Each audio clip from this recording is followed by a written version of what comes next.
Entrez dans le monolithe. Entrez dans le monolithe. Entrez dans le monolithe.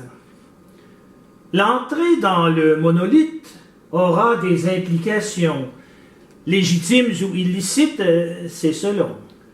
Il faudra machiniser le lot de nos références, s'intuber, s'échiner en silence. Il y aura des segments.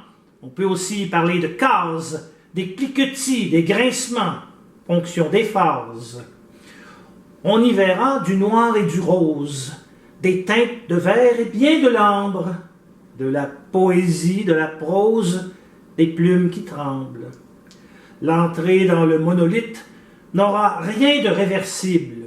L'exultation composite y sera perceptible. Alors, Claude Bolduc, voici, de plusieurs points de vue, un tableau très représentatif de votre travail. D'abord, il y a une chose que vous faites fréquemment qui est extrêmement intéressante, c'est que vous séquenciez. C'est pour ça que dans le poème, on parle de cases. Là. Vous délimitez des espaces. Vous établissez des configurations. Pourquoi?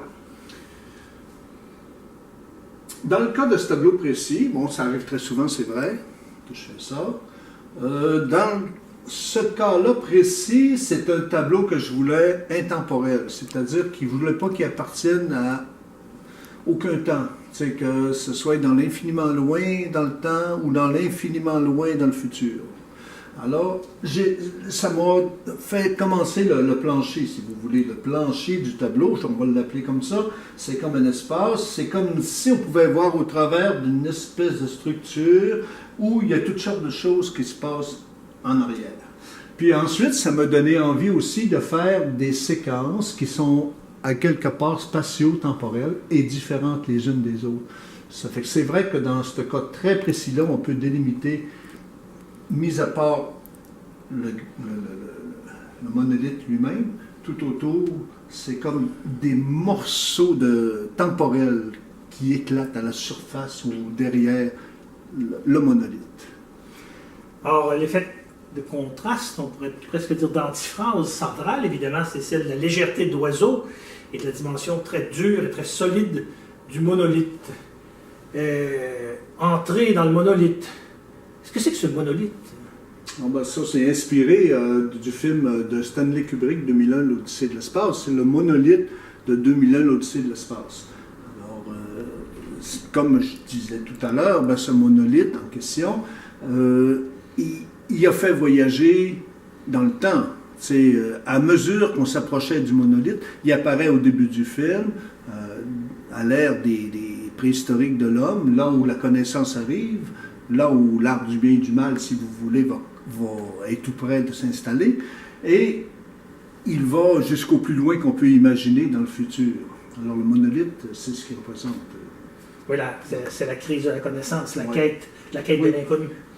Alors, on trouve aussi un antre, et je crois savoir que cet antre vous a obligé à avoir des mots avec un de vos acheteurs potentiels. Oui, c'est vrai. Oui, à un moment donné, il y a un de mes collectionneurs qui était intéressé par le tableau. Puis, il m'a dit, pourquoi t'as mis des flammes dans le foyer?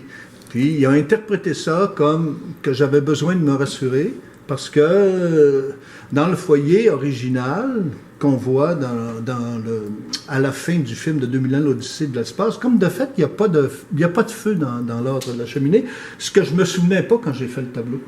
Puis, il avait tout à fait raison, mais il aurait voulu que j'enlève le feu, mais c'était impensable pour moi. J'ai voulu le faire comme ça, sans doute qu'il avait raison. Si on dit psychanalytiquement parlant, sans doute que j'avais besoin de me créer une source de chaleur, de lumière par rapport à des trucs qui sont terriblement angoissants quand on creuse. Mais vous n'allez pas aller altérer un tableau à la demande d'un collectionneur. Non, ça c'est clair. C'est pas un restaurant de hamburgers au choix. Alors finalement, cette figure, évidemment, qui fait soit précolombienne, soit amérindienne, rappelle que aussi dans d'autres tableaux, il y a souvent une présence de l'inspiration de l'art visuel d'origine aborigène. Vous pouvez nous en dire un mot? Oui. Bon, là, comme je faisais référence tout à l'heure, qu'on part avec ce tableau précis, on part du début de la connaissance de l'homme. Alors, ça me semblait évident qu'il fallait passer par les Autochtones. Tu sais. Puis, j'ai voulu faire un oiseau très coloré, un peu, peut-être pour les mêmes raisons que j'ai fait le feu dans la cheminée.